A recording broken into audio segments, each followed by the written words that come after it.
హరే కృష్ణ. ప్రతి ఒక్క భక్తులకి పేరు పేరున అందరి పాదాలకి నా శిరసాభివందనాలు. దయచేసి ప్రతి ఒక్కరు పెద్ద మనసుతో నన్ను ఆశీర్వదించండి. సరైన వాక్యాలు సరైన సమయానికి సరైన ఉద్దేశంతో వచ్చేలాగా ఈరోజు నా గురువు గారు అయిన హేజోలిన జయపతాక్ మహారాజుల వారు మరియు నా పరమ గురువు అయిన డివైన్ గ్రేస్ శ్రీల ప్రభుపాదుల వారు నాకు అత్యంత మేరాన్ని పలుకుతాను. మీరు అర్పించిన నమస్కారాలన్నింటినీ మా గురువు గారి యొక్క పాదాల దగ్గర నేను అర్పిస్తున్నాను. ఓం అజ్ఞాన తిమిరాంధస్య జ్ఞానాంజన శలాఖ్య చక్షుర్మిలితం ఏన తస్మై శ్రీ గురవే నమః. శ్రీ చైతన్య మనోభీష్టం స్థాపితం ఏన భూతలే స్వయం రూప కదామ దదాతి సుపదాంతికం. హే కృష్ణ కరుణా సింధు దీన బంధు జగత్పతే గోపేష్ గోపికా కాంత రాధా కాంత నమోస్తుతే. సప్తకాంచన గౌరాంగి రాధే వృందావనేశ్వరి వృషభానుసుతదేవి ప్రణమామి హరిప్రియ. వాంఛాకల్పతరుభ్యశ్చ కృపా సింధుభ్య ఏవ చ పతితానాం పావనేభ్యో వైష్ణవేభ్యో నమో నమః. నమః. ఓం విష్ణుపాదాయ కృష్ణ పృష్ఠాయ భూతలే శ్రీమతే జయపతాక స్వామి నిత్యనామిని నమో. ఆచార్య పాదాయ నితాయ కృపప్రదాయ గౌరక కదామదాయ నగరి గ్రామచారిణి. నమో. ఓం విష్ణుపాదాయ కృష్ణ పృష్ఠాయ భూతలే శ్రీమతే భక్తి వేదాంత స్వామి నిత్యనామిని నమస్తే. సరస్వదేవ గౌరవాణి ప్రచారిణి నిర్విశేష శూన్యవాది పాశ్చాత్య దేశారిణి. శ్రీకృష్ణ చైతన్య ప్రభు నిత్యానంద శ్రీ అద్వైత గదాధర శ్రీవాసాది గౌర భక్త వృంద. హరే కృష్ణ కృష్ణ కృష్ణ హరే హరే, హరే రామ రామ రామ. మూడో స్కందం 14వ అధ్యాయం 21వ శ్లోకం.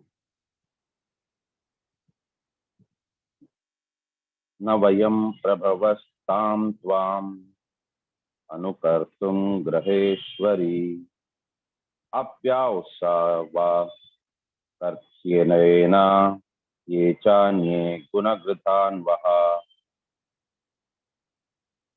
Translation: O Queen of the home, we are not able to act like you, nor could we repay you for what you have done. Even if we work for our entire life or even after death to repay you is not possible, even for those who are admirers of personal qualities. Purport by Srila Prabhupada. So much glorification of a woman by her husband indicates that he is henpecked or is talking lightly in joke. Kashyapa meant that householders living with wives enjoy the heavenly blessings of sense enjoyment and at the same time have no fear of going down to hell. The man in the renounced order of life has no wife and may be driven by sex desire to seek another woman or another's wife and thus go to hell. In other words, the so-called man of the renounced order who has left his house and wife goes to hell if he again desires sexual pleasure knowingly or unknowingly. In that way, the householders are on the side of safety. Therefore, husbands as a class cannot repay their debts to women either in this life or in the next. Even if they engage themselves in repaying the women throughout their whole lives, it is still not possible. But even though one is able to appreciate these qualities, it is still not possible to repay the debt to the wife. Such extraordinary praises by a husband for his wife are certainly in the mode of joking. So, భార్య అనేవారు నిజంగానే భర్తకి ఒక గొప్ప వరము. ఎప్పుడైతే ఆ భర్త తన ఇంద్రియ నిగ్రహణ అనేది పరిపూర్ణంగా చేసుకొని భక్తి మార్గంలో ఉండలేరో అప్పుడు భక్తిలోని వెళ్ళేదానికి ఇదొక అంటే సెకండరీ మెథడ్. ఇది ఈ రకంగా కూడా చేరుకోవచ్చు. సో కాబట్టి భార్యకి ఎంతైనా సరే కూడా ప్రతి ఒక్క భర్త కశ్యప ముని చెప్పినట్టుగా రుణపడిపోయి ఉంటారు. ఆ రుణం అనేది ఎప్పటికీ తీర్చుకోలేరు. కాకపోతే కశ్యప ముని ఇంతలాన తన భార్య గురించి పొగుడుతున్నారు అనేది ఇప్పుడు ఒకటి గుర్తు పెట్టుకోవాల్సింది ఏంటంటే కశ్యప ముని చాలా గొప్ప ముని అతను. సో అతను ఎప్పుడైనా సరే కూడా అతని లాంటి వారు ఎప్పుడైనా ఎవరినైనా గొప్పగా చెప్పాలి అని అంటే అది ఖచ్చితంగా కృష్ణుడు అయి ఉండాలి, లేదంటే కృష్ణుడు రిప్రజెంటేటివ్ అయిన గురువు అయి ఉండాలి. ఇప్పుడు విదురుల వారు కూడా కృష్ణుడి గురించి ఎన్నో శ్లోకాలు చెప్పారు. మైత్రేయుల వారు కృష్ణుడి గురించి ఎంతోలాన అతను కీర్తి గురించి పాడారు. అట్ ది సేమ్ టైం బ్రహ్మగారు కూడా ఎన్నో శ్లోకాలు అవన్నీ కూడా రచించారు కృష్ణుడి కోసం అని. అనంత శేషుల వారు ఎంతో అనాది కాలంగా భగవంతుడి గురించి కీర్తి స్తుతి అవన్నీ చేస్తున్నారు. కానీ భగవంతుడి గురించి ఎంత చేసినా అది తక్కువే. ఎందుకంటే అది పరమపద సోపానం. భగవంతుడి గురించి ఎంత కీర్తి చేస్తారో నచ్చినా నచ్చకపోయినా కూడా చేస్తూ ఉండాలి. ఎందుకు అని అంటే మనం ఇప్పుడు రాగానుగా స్టేజ్లో రాలేదు. ఇప్పుడు మనం ఉండేది జస్ట్ ఇనీషియల్ స్టేజ్. కాబట్టి ఇప్పుడు వైదీ భక్తిలో ఉన్నాం మనం. కాబట్టి వైదీ భక్తిలో మనకి నచ్చినా నచ్చకపోయినా సరే కూడా మనం కీర్తన అనేది భగవంతుడి కోసం చేస్తూ ఉండాలి. ఎస్, డెఫినెట్లీ భార్య అనేవారు భగవంతునికి చేరుకునేదానికి ఒక సులభమైన మార్గాన్ని ప్రసాదిస్తున్నారు మన కోసమని. కానీ ఒకదాని తర్వాత ఒకటి ఇన్నిసార్లు కీర్తన చేస్తూ ఉండేసరికి ఏమవుతుందనంటే అతనికి తన భార్య మీద ఉండే వ్యామోహం ఎక్కువ అనేది బయటపడుతోంది. సో అతను కూడా తన భార్యలాగానే శారీరక సంబంధం గురించే ఆలోచిస్తున్నారు అన్నట్టుగా తెలుస్తుంది. అతను చెప్పే మాటలు వాస్తవం అయినప్పటికీ కూడా అది ఇన్నిన్ని పద్యాలు రూపంలోని ఇన్నిన్ని శ్లోకాల రూపంలో చెప్పేసరికి అది ఏంటి అని అంటే ఎయిదర్ జోకింగ్ గా చెప్తున్నట్టుగా, లేదు అని అంటే అతను మరీ తన భార్య కొంగు వెనకాతలు దాంకునే వారిలాగా అవుతుంది. కానీ అంత గొప్ప ముని వెనకాతల దాంకునేవారు కాలేరు. సో రాబోయే శ్లోకాల్లో మనకు తెలుస్తుంది ఎందుకు ఇంతలానా అతను స్తుతిచ్చారు తన భార్య గురించి అని. తన భార్యకి ఇన్ని శ్లోకాలతోని స్తుతించడం అనే దాని వెనక ఒక కారణం ఉన్నది. సో అందుకోసమే ఇక్కడ శ్రీల ప్రభుపాదులు వారు చెప్పింది జోకింగ్ గా అతను చెప్పారు అంటే అతను దాన్ని అంటే చెప్పిన మాటలు వాస్తవమే, అవాస్తవాలు చెప్పలేదు, వాస్తవాలే చెప్పారు. కానీ ఇన్ని శ్లోకాలలోని ఒక భార్య గురించి వర్ణన చేస్తూ ఉండేది ఎందుకు అని అంటే తన భార్యకి చెప్పడానికి ఇది సరైన వేళ కాదు, మీరు గొప్పవారే, మీరు ఈ రకంగా ఆలోచించడం తప్పైతే కాదు, మీ కోరికని పూర్తి చేయవలసిన బాధ్యత కూడా భర్తగా నాకున్నది అని అన్ని చెప్తున్నారు. ఎందుకు అని అంటే రాబోయే శ్లోకాల్లో తెలుస్తుంది. ఇది మన సనాతన సంస్కృతికి ఉండే, సనాతన ధర్మానికి ఉండే గొప్పతనం. భార్యని ఎక్కడ కూడా తక్కువ చేసి చూసినట్టుగా దాఖలాలు లేవు. భార్యకి ఈ శ్లోకం బట్టి మనకు తెలుస్తుంది గృహేశ్వరి అని చెప్పని పిలువబడ్డారు. అంటే గృహానికి అధిపతి, హోమ్ మినిస్టర్. సో అధిపతి పొజిషన్ ఇచ్చారు. బయట ఉద్యోగంలోని ఎవరైనా ఎంత గొప్పవారైనా కావచ్చు, కానీ ఇంటికి వచ్చినాక తన భార్య మాట విని ఎవరైతే పద్ధతిగా ఉంటారో వారికి లైఫ్లోని జీవితంలోని వారు ప్రగతి పదానికి వెళ్తారు, మోక్ష పదానికి కూడా చేరుకుంటారు అని. ఇక్కడ మోక్ష పదానికి చేరుకునేదానికి భార్య సహకారం అవసరము అని అంటున్నారు. భార్య సహకారం లేనిది గృహస్థాశ్రమం వారు భగవంతుని దగ్గరికి చేరుకునేదానికి అవకాశం లేదు. వివాహం అనేది ఎందుకు చేసుకున్నారు అని అంటే వారి ఇంద్రియ నిగ్రహణ పరిపూర్ణంగా చేసుకోలేకపోయారు. భగవద్గీతలో మనకి చెప్పున్నారు, ఎవరైతే ఇంద్రియ నిగ్రహణ లోపల పదిలంగా పెట్టుకోలేక బయట మాత్రం ఎవరైతే చూపిస్తున్నారో నాకు ఇంద్రియ నిగ్రహణ ఉన్నది అని, అటువంటి వారిని మిథ్యాచార అని అంటారు. సో పైన బూటకం స్వామి, అటువంటిది కరెక్ట్ కాదు అని అంటున్నారు. కాబట్టి ఇంద్రియ నిగ్రహణ మోస్ట్ ఇంపార్టెంట్. ఇంద్రియ నిగ్రహణ చేయలేకపోయినప్పుడు మనకి వేదాలలోని ఒక ఎక్సెప్షన్ అనేది ఇస్తున్నారు. సో కలియుగంలో ఏంటి అని అంటే ఇంద్రియ నిగ్రహణ చేసుకోగలిగే వారు వేళ్ల మీద లెక్క పెట్టచ్చు. సో ఇంద్రియ నిగ్రహణ అని అంటే వారికి అసలు పెళ్లి మీద వ్యామోహం లేక అని కాదు, వారు ఇంద్రియాలని భగవంతుని కోసం అని నిగ్రహించుకొని, కొంతమంది పెళ్లి చేసుకోరు, కాకపోతే వారు ఏంటి అని అంటే ఎంతో మంది ఆడవాళ్ళు వాళ్ళకి ఫ్రెండ్స్ లాగా ఉంటారు. అది ఇంద్రియ నిగ్రహణ కిందకి రాదు, అది బ్రహ్మచర్యం కిందకి రాదు. బ్రహ్మచర్యంని పాటిస్తూ ఇంద్రియ నిగ్రహణ చేసుకుంటూ వారు భగవంతుని కోసం చేస్తున్నారు అని అంటే అది తపస్య అవుతుంది. సో ఈ రకంగా ఉండేవారు చాలా గొప్పవారు. ఆ రకంగా శుచి అనేది పాటిస్తూ ఉండేవారు వారు వైష్ణవుల కిందకి లెక్కొస్తారు. భగవంతుని కోసమని వారు చేస్తున్నది అది. సో అటువంటి వారు గొప్పవారు, పరమపద సోపానానికి వారు అర్హులు. కానీ మరి మిగతా వారు పరమపదానికి అర్హులు కారా అని అంటే, అలా చెప్పాలనంటే లోకం అంతాల్లోని కలిపి, ఈ భూలోకం అంతట్లోకి కలిపి ఎవరో 4, 5 మాత్రమే రావాలి ఒక జీవిత కాలానికి. ఆ 4, 5 మినహాయించుకొని ఇంకెవ్వరు వచ్చేదానికే లేరు. మరి అలాంటప్పుడు మనం చెప్తుంటాం అనంత కోటి వైష్ణవ బృందకి జయహో, నామాచార్య శ్రీ హరిదాస్ ఠాకూర్ కి జయహో అని. అనంత కోటి అని అంటున్నాం మనం. ఆ అనంత కోటి మంది ఎక్కడి నుంచి వస్తారు? మరి అంతమందికి భగవద్ధామానికి అర్హత లేనప్పుడు ఎలా వస్తారు అని అంటే ఒక ఎక్సెప్షన్ ఇచ్చారు.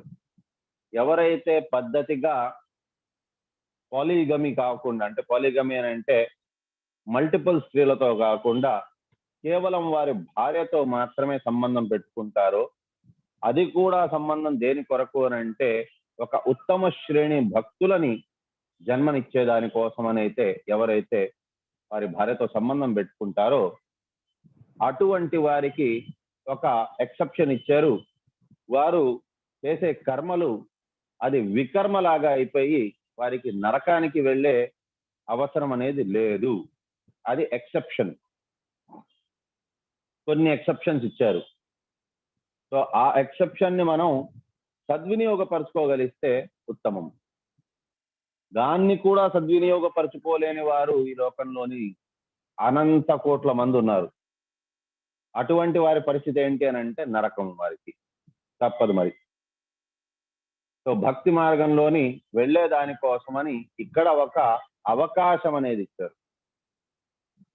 సో మనకి ఆల్రెడీ భగవద్గీతలో చెప్పుకున్నారు, భగవత్ లోకానికి చేరుకునేదానికి వారు ఎన్నో జన్మల్లోని వారు చేసిన పాపాలన్నిటి నుంచి తొలగిపోయి ఉండాలి. సో ఎవరికి తెలుసు ఆ శ్లోకం? వారు మిగతా జన్మల్లోని చేసుకున్న పాపాలన్నీ తొలగిపోయి ఉండాలి వారిది.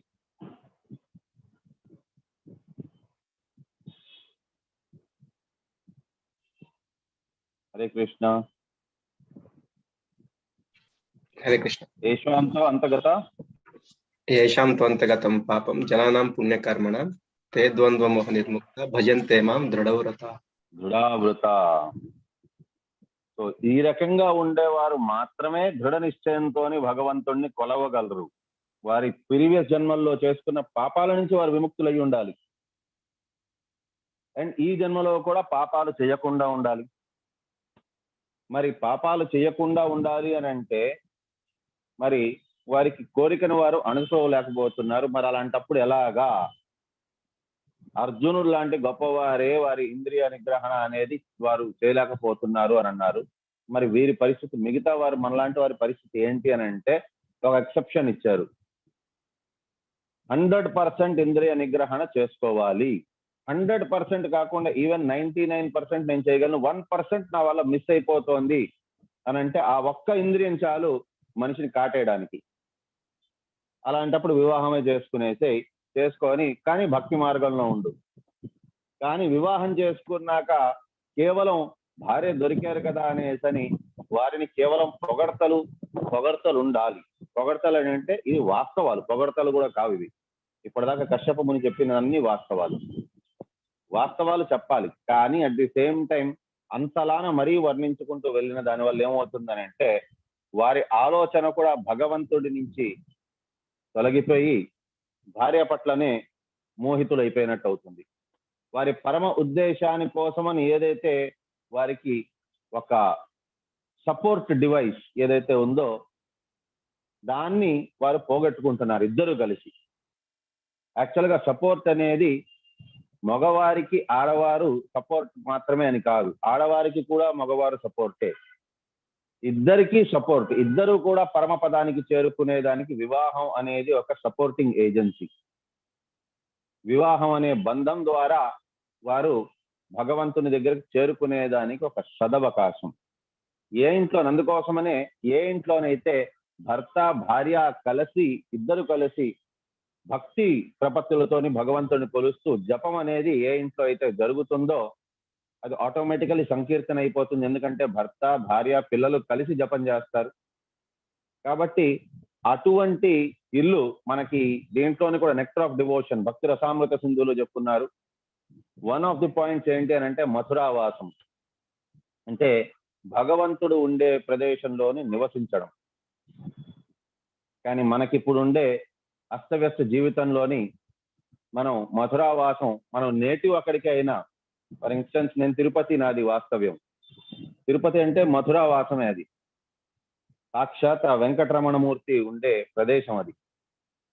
సో మథురావాసమే. కానీ నా దురదృష్టం ఏంటంటే ఆ మథురావాసాన్ని వదులుకొని వచ్చి ఇంకెక్కడో ఉద్యోగం నిమిత్తం నేను ఉండవలసింది వస్తుంది. తప్పట్లేదు. మరి అలాంటప్పుడు మథురాలోనే లేను జయపతాక్ మహారాజుల వారు చెప్పేది ఏంటి అని అంటే, ఒకవేళ మీరు మథురావాసం చేయలేకపోతే కనీసం మీ ఇంటిని మీరు మథురా లాగా మార్చండి. ఇంట్లోని నామ సంకీర్తన చేయండి. నిత్యం భాగవత సేవయ, ప్రతిరోజు శ్రీమద్ భాగవతం వినండి. అండ్ ప్రతిరోజు ఇంట్లోని కొద్దిసేపైనా కీర్తన చేయండి. ఈ రకంగా మీ ఇల్లే మథుర అయిపోతుంది. ఎందుకు మథురావాసం అని చెప్పారు? తిరుపతిలోని ఏ వీధికైనా వెళ్ళండి, ఖచ్చితంగా మీకు ఎక్కడో దగ్గర ఎవరో ఒకరు గోవింద గోవింద అనుకొని చెప్పుకుంటూ నడుచుకునే వాళ్ళు కనిపిస్తూ ఉంటారు. అసలు మా ఇంటి ముందు, ఇంతకు ముందు మేము ఉండే ఇంటి దగ్గర నుంచి అక్కడి నుంచి ప్రతిరోజు ఎంతో మంది యాత్రికులు పాదయాత్ర చేసుకుంటూ కొండ మీదకి వెళ్ళేవారు. యాత్రికులు ఎంతో మంది వచ్చి వెళ్తూ ఉండేవారు. కాబట్టి నిరంతరంగా గోవిందనామ స్మరణ వినిపిస్తూనే ఉండేదన్నమాట. రాత్రి పడుకునేటప్పుడు కూడా చెప్పుకుంటూ వెళ్ళేవారు వారు, ఎవరో ఒకరు కనీసం.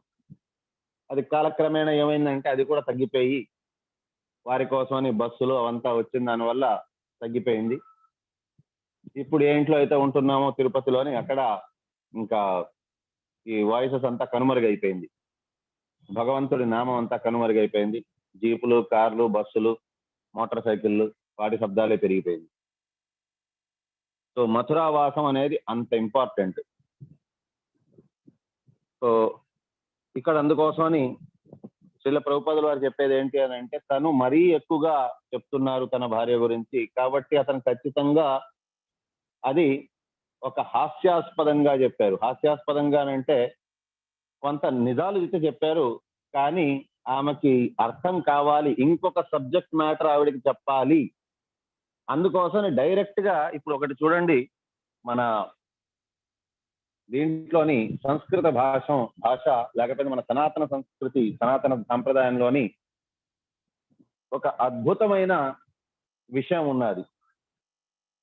మనకేంటి అని అంటే ఎలా మాట్లాడాలి అనేది కూడా చెప్పేశారు. అనుద్వేగకరం వాక్యం సత్యం ప్రియ హితం చేయదు. సత్యమే మాట్లాడాలి, కానీ ప్రియంగా మాట్లాడాలి. కటువుగా మాట్లాడకూడదు. వారికి నచ్చని విధంలోని ఏమయ్యా నీ మొహం చాలా అసహ్యంగా ఉంది అని చెప్పని ఆ రకంగా చెప్పకూడదు.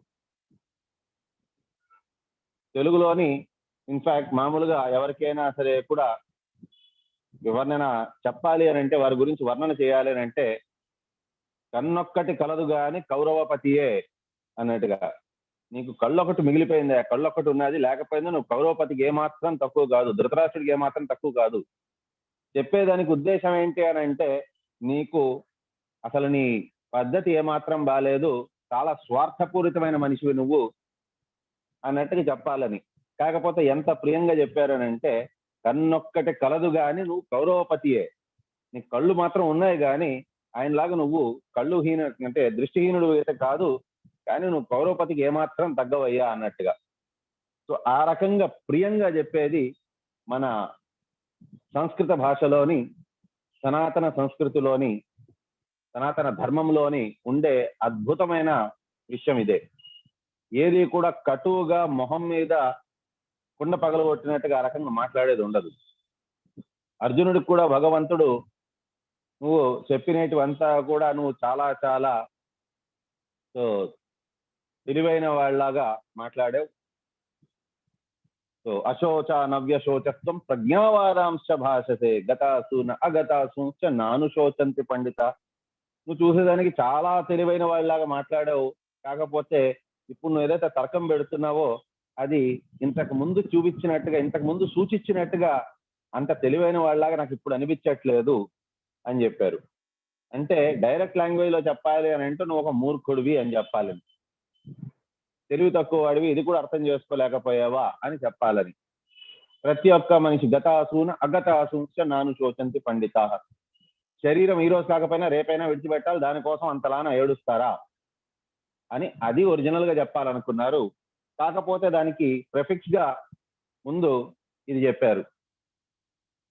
సో ఆ రకంగా ఇక్కడ కశ్యప ముని కూడా ఒరిజినల్ గా ఒక విషయం చెప్పాలనుకున్నారు, కాకపోతే దాని ముందు ఈ రకంగా కొద్దిగా ప్రస్తావన తీసుకొని వచ్చి, భార్యలకి భర్తలు ఎప్పటికీ కూడా రుణపడిపోయి ఉంటారు, వారి రుణం తీసుకోలేరు, గృహలక్ష్మి మీరు చెప్పినది వాస్తవమే, సత్యమే, మీకు సేవ చేయవలసిన అధికారమే కాదు కర్తవ్యం కూడా మా భర్తలది అనుకుంటూ చెప్పుకుంటూ వచ్చారు.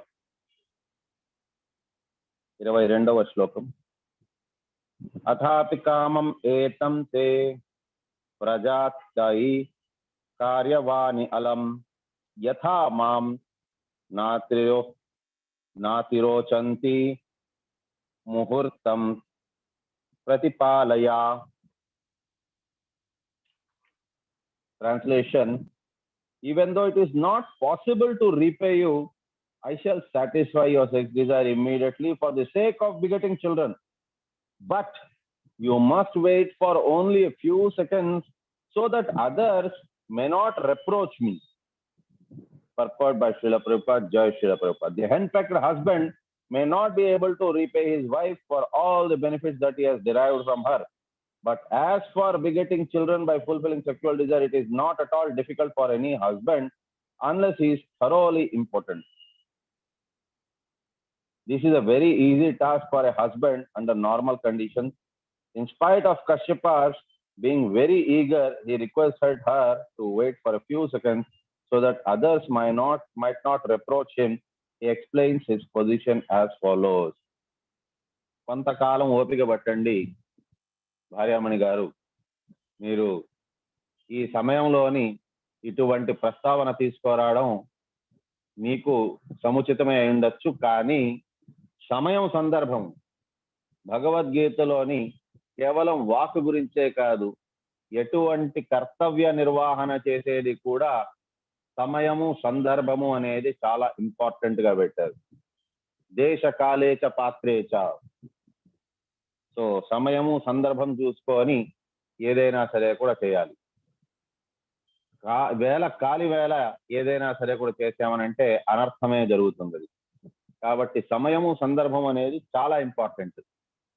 సో అందుకోసమనే మన సనాతన సంస్కృతిలోని మీరు చూసినట్లయితే ప్రతిదానికి కూడా ఒక ముహూర్తం అనేది చూస్తారు. సో ఆ ముహూర్తం బట్టి ప్రతిదీ కూడా డిసైడ్ చేస్తారు. సో ఇంగ్లీష్ వాళ్ళు ఏంటంటే క్యాలెండర్ ప్రకారంగా, డేట్ ప్రకారంగా పుట్టినరోజు అవి సెలబ్రేట్ చేసుకుంటారు. కానీ మన సనాతన ధర్మంలో ఆ రకంగా కాదు, సమయము అవన్నీ కూడా చూస్తారు. దాన్ని బట్టి వాళ్ళ బర్త్ చార్ట్ అనేది ఒకటి ఇస్తారు. సో ఆ చార్ట్ బట్టి వారి యొక్క జీవితం ఎలా ఉంటుంది అనేది డిసైడ్ అవుతుంది. పెళ్లికి ముందు కూడా, వివాహం కంటే ముందు కూడా వారి యొక్క జాతకాలు అవన్నీ కూడా చూస్తారు. 23వ శ్లోకం. ఏషా ఘోరతమా వేళ ఘోరేణాం ఘోర దర్శన చరంతి యస్యాం భూతాని భూతేశానుచరాణిహ.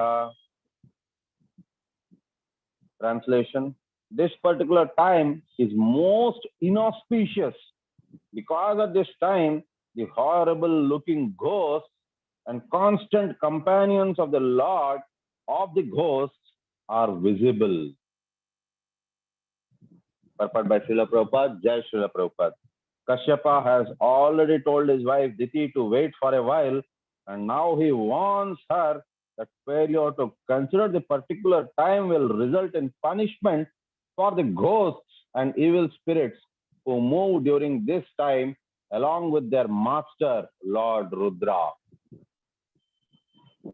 So, రుద్రుల వారు ఆ సమయము రుద్రుల వారు చాలా చాలా అతన్ని భోలా శంకర అని కూడా పిలుస్తారు. చాలా ఈజీగా అచీవ్ అయిపోవచ్చు. ఎందుకు అనంటే అతను కరుణా సాగరుడు. భగవంతుడు అందరికీ కూడా అవకాశం ఇస్తారు.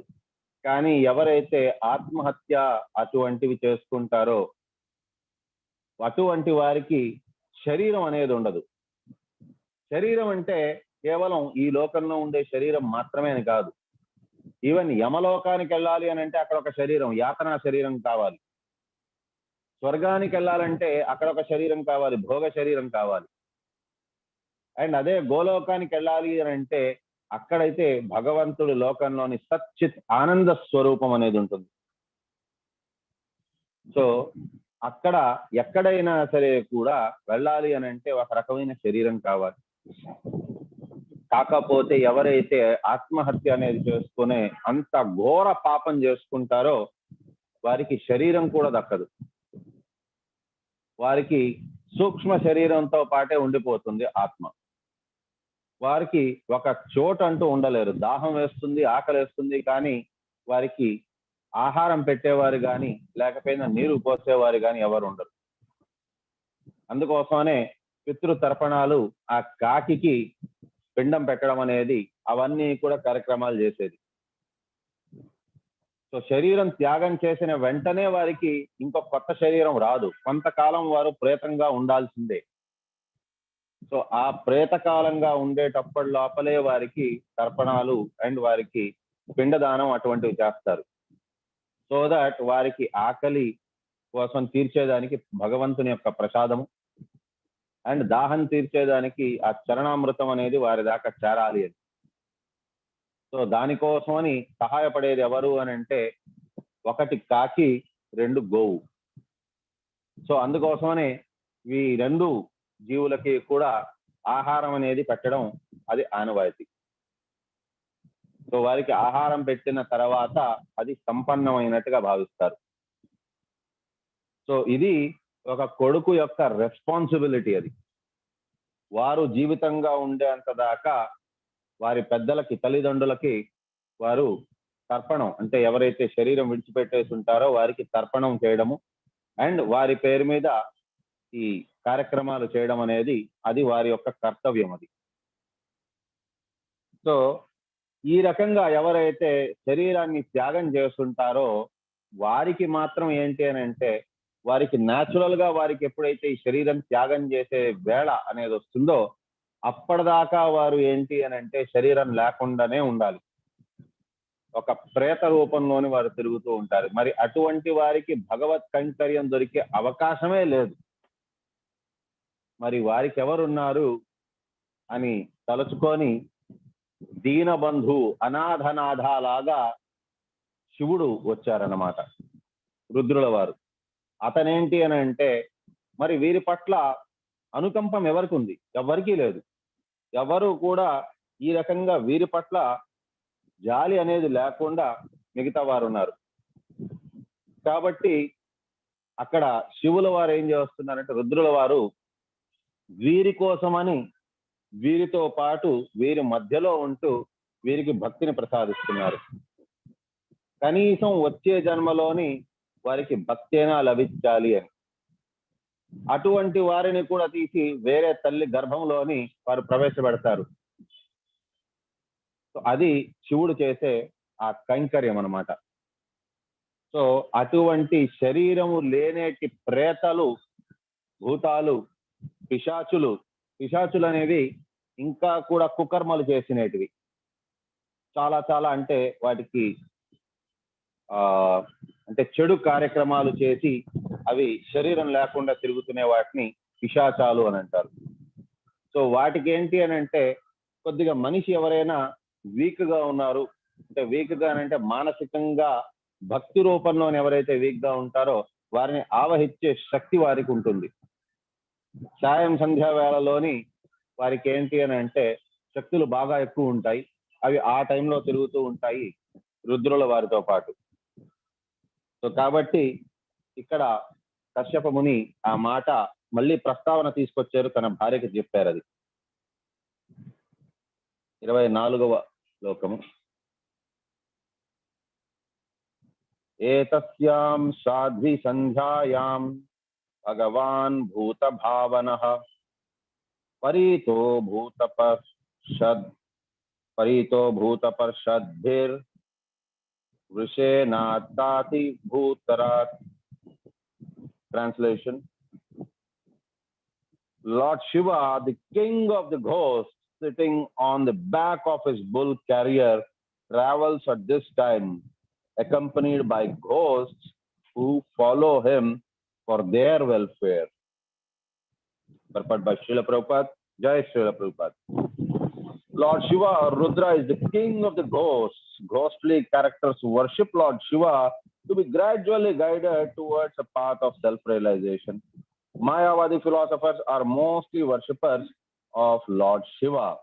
And Sripada Shankaracharya is considered to be the incarnation of Lord Shiva for preaching godlessness to Mayavadi philosophers.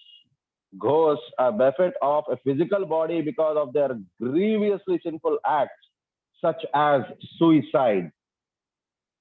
So ఇక్కడ ప్రస్తావన వచ్చింది, ఆత్మహత్య చేసుకునేవారు. ఇక్కడ శ్రీల ప్రభుపాదుల వారు దానికి చెప్పింది గ్రీవియస్లీ సిన్ఫుల్ యాక్టివిటీస్. సో చేసిన పాపాలలోకి అన్నిటికంటే పెద్ద పాపం ఏది అని అంటే ఆత్మహత్య అనేది చాలా పెద్ద పాపం. అది శరీరం భగవంతుడిది, ఇంద్రియాలు భగవంతుడిది. మనకి దాన్ని నాశనం చేసే అధికారం మనకెవరిచ్చారు? ఎవరు ఇవ్వలేదు. కాబట్టి ఈ రకంగా ఎవరైతే చేసుకున్నారో అటువంటి వారికి క్షమించే అర్హత అనేది వారికి లేదు, క్షమించబడే అర్హత లేదు. కాబట్టి అటువంటి వారు శరీరం లేకుండా ప్రేతాల రూపంలోని వారు తిరుగుతూ ఉంటారు. కానీ వారి మీద కూడా అనుకంపంతో శివుడు, రుద్రుల వారు వారి మీద కాస్త కైంకర్యం చూపిస్తున్నారు. The last resort of the ghostly characters in human society is to take shelter of suicide, either material or spiritual. భౌతికమైన ఆత్మహత్య యత్నం అని అంటే అర్థం చేసుకోవచ్చు, ఆధ్యాత్మికంగా అంటే ఏంటి? So the material suicide causes loss of physical body and spiritual suicide causes loss of the individual identity. So భౌతికమైన ఆత్మహత్య అనేది ఏంటి అని అంటే వారికి శరీరాన్ని, భౌతికమైన శరీరాన్ని వారికి లేకుండా చేస్తుంది. వారు ప్రేత రూపంలోని గాలిలోని తిరుగుతూ ఉంటారు. సో వారికి దాహం వేస్తూ ఉంటుంది, కానీ దాహం తీసుకునేదానికి నీళ్లు దొరకదు. సో ఆకలి వేస్తూ ఉంటుంది, కానీ ఆకలిని తీర్చుకునేదానికి వారికి ఆహారం దొరకదు. వారి లాంటి ఇతర ప్రేత గణాలతో పాటు వారు కూడా ఇటు అటు తిరుగుతూ ఉంటారు, కానీ ఉపశమనం అనేది దొరకదు. అండ్ అదే ఆధ్యాత్మికమైన ఆత్మహత్య అంటే ఏంటి అని అంటే భగవంతుడిని నమ్మకుండా పోవడం. భగవంతుడు అనేవారు లేరు, లేక నేను జపము అనేది చెయ్యను అని అనుకునేది, అది ఆధ్యాత్మికమైన ఆత్మహత్య. అది అటువంటి ఆత్మహత్య చేసుకున్న వారికి లాస్ ఆఫ్ ఇండివిజువల్ ఐడెంటిటీ, వారికంటూ ఒక ఉనికి లేకుండా పోతుంది. ఫస్ట్ ఆఫ్ ఆల్ అసలు భగవంతుడు ఉన్నారు అని నమ్మడం అనేది అది భక్తి కాదు. పరిపూర్ణమైన నమ్మకం ఉండడం అనేదే భక్తి. ప్రతి ఒక్కరికి నమ్మకం ఉన్నది. మామూలుగా గుడి ముందు నుంచి వెళ్ళేవారు ప్రతి ఒక్కరు ఒక చేత్తోని కానీ లేకపోయినా జస్ట్ ఒక వేలుతో నమస్కారం పెట్టేసి ముద్దులు పెట్టేసి వెళ్ళిపోతారు భగవంతుడికి, ఒక ఫ్లైంగ్ కిస్ ఇచ్చినట్టుగా. వారికి భక్తి అనేది ఉన్నది, వారికి నమ్మకం అనేది ఉన్నది భగవంతుడు ఉన్నారని. కానీ అదే వారికి కష్టం వచ్చినప్పుడు వారు భగవంతుని దూషిస్తూ ఉంటారు. ఎందుకంటే పరిపూర్ణ నమ్మకం లేదు. ఏదో ఒక సందర్భంలోని వారు గుడికి వెళ్ళిపోవడమో, ఏదో ఊరికనే అలాగా పేరు కోసం వెళ్తారు. సో నమ్మకం లేకుండా ఉండేది కాదు, నమ్మకం ఉంటుంది అందరికీ, కానీ పరిపూర్ణమైన నమ్మకం ఉండేది కేవలం భక్తుడికే. ఆ పరిపూర్ణ నమ్మకం తెచ్చుకోవాలి అనేది మన ప్రయత్నం. ఎక్స్పీరియన్సెస్ వల్ల కాదు, పుస్తకాల వల్ల. మనం ఎక్స్పీరియన్స్ అయినప్పుడే మనం నమ్ముతాము అని అనుకునేది అది మూర్ఖపు శ్రేణి. సో మామూలుగా కూడా పుస్తకాల్లోని మనకి చెప్పుంటారు, దొంగతనం చేయడం అనేది నేరము, దొంగతనం చేస్తే వాళ్ళకి జైలు శిక్ష వేస్తారు అని. తెలివైన వారు ఏమంటే పుస్తకాల్లో చదివారు కాబట్టి వారు దొంగతనం అనేది చెయ్యరు. ఇంకొద్దిగా తెలివి తక్కువ ఉండేవారు ఏంటి అని అంటే, చేద్దాము అనే మనసులోని ఆలోచన ఉంటుంది, కానీ ఇతరులు దొంగతనం చేస్తూ వారిని పట్టుకోబడ్డం చూశారు, వారిని జైల్లో వేయడం చూశారు, కాబట్టి అబ్బో వద్దు, మనం కూడా దొంగతనం చేయొద్దు అని అనుకుంటారు. అది రెండవ శ్రేణి వారు. అధమ శ్రేణి వారు ఏంటి అని అంటే, వారు చేసి వారికి ఎక్స్పీరియన్స్ అయ్యేంత దాకా వారు తెలుసుకోరు. ఎదుటోళ్ళని పట్టుకున్నారు కానీ నన్ను ఎప్పుడు పట్టుకోలేరులే అని అనుకుంటారు. వారిని పట్టుకోబడిపోతారు, వారు జైలుకి వెళ్తారు. అటువంటి వారు మూడవ శ్రేణి. ఇంకా అన్నిటికంటే అధోగతిలో ఉండేవారు ఎటువంటి వారంటే, వారు పట్టుకోబడతారు, బయటకు వచ్చినాక మళ్ళీ అదే పని చేస్తారు. సో ఆ రకంగా ఏంటి అని అంటే, మనం భక్తి అనేది పరిపూర్ణమైన నమ్మకం అనేది పుస్తకాల్లోనే ఇచ్చున్నారు మనకి. శ్రీమద్ భాగవతం, భగవద్గీత అటువంటి వాటిలో ఇచ్చారు. అహం బీజ ప్రదా పిత అని చెప్పని అన్నారు భగవంతుడు. మనం నమ్మి పరిపూర్ణమైన నమ్మకం ఆ రకంగా తెచ్చుకోవాలి. దానికి మనకి హెల్ప్ చేస్తుంది జపం అనేది. నిరంతరంగా జపము అండ్ మనకి సాధన, మనకి నెక్టర్ ఆఫ్ డివోషన్ లోని భక్తి రసామృత సింధులో చెప్పినట్టుగా మనం ఏదైతే పాటిస్తూ వచ్చామో అని అంటే 64 పాయింట్లని మనం భక్తిలోని మనం ముందుకు వెళ్ళగలం. సో పరిపూర్ణ నమ్మకం అనేది అక్కడి నుంచి కలుగుతుంది. సో ఇది మోస్ట్ ఇంపార్టెంట్ అంటున్నారు. లేకపోయిందా వారు స్పిరిచువల్ సూసైడే అని అంటున్నారు భగవంతుడు. ఇది ఇక్కడ వారి గురించి శ్రీల ప్రభుపాదుల వారు. మాయావాది philosophers desire to lose their individuality and merge into the impersonal spiritual Brahma Jyoti existence. మాయావాద ఫిలాసఫీ అండ్ బ్రహ్మవాద ఫిలాసఫీ వారు ఏంటి అని అంటే, భగవంతుడి గురించి సంపూర్ణంగా వారు తెలుసుకోకుండా వారు స్పిరిచువల్ ఆత్మహత్య చేసుకున్నట్టే. కాబట్టి వారు ఏంటి అని అంటే, భగవంతుడిలోని లీనమైపోదాము అనే ఒక ఆలోచనతో వారు ఉంటారు. Lord Shiva, being very kind to the ghosts, sees that although they are condemned, they get physical bodies. వారు ఎంతో అక్షమ్యమైన, సో అటువంటి అపరాధం వారు చేసినప్పటికీ కూడా వారికి ఏదో ఒక శరీరాన్ని ఇవ్వాలి అనే ఒక ఆలోచనతో ఉంటారు రుద్రుల వారు.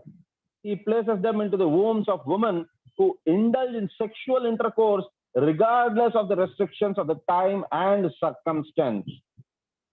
సో ఎవరైతే సమయము సందర్భము అనేది చూడకుండా సాయం సంధ్యా వేళలోని ఎవరైతే అసురీ సమయంలోని ఎవరైతే ఈ రకంగా రాక్షస ప్రవృత్తి ఎప్పుడైతే చాలా ప్రిడామినెంట్ గా ఉంటుందో ఆ సమయంలోని ఎవరైతే భర్త భార్యలు కలయిక అనేది జరుగుతుందో అటువంటి వారు, ఎందుకు అని అంటే వారు చేస్తున్నదే రాక్షస ప్రవృత్తి.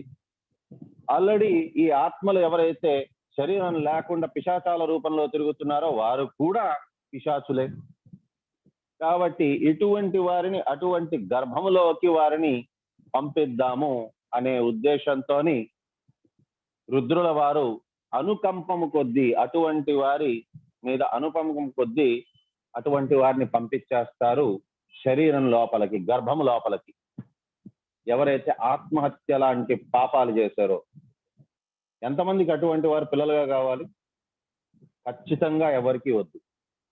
అందరూ కోరుకునేది ఏంటి అని అంటే, మంచి సుపుత్రిక లేక సుపుత్రుడు కలగాలి, వారికి భక్తి అనేది కలగాలి, వారి ఆలోచన అనేది కూడా పరిపూర్ణమైన శుద్ధంగా ఉండాలి, భగవంతుని పట్ల భక్తి అనేది పరిపూర్ణంగా వారికి ఉండాలి అని కోరుకుంటారు. రాక్షస ప్రవృత్తి కలిగిన వారు ఎవరు కావాలనుకుంటారు? ఎవరు కోరుకోరు. కాకపోతే విధి విధానం అనేది ఎవరు తప్పించలేరు. ఎవరైతే ఈ రకంగా అసురీల వేళలోని కలయిక అనేది జరుగుతుందో అటువంటి వారికి లోపల అసురులే జన్మ తీసుకుంటారు. కాబట్టి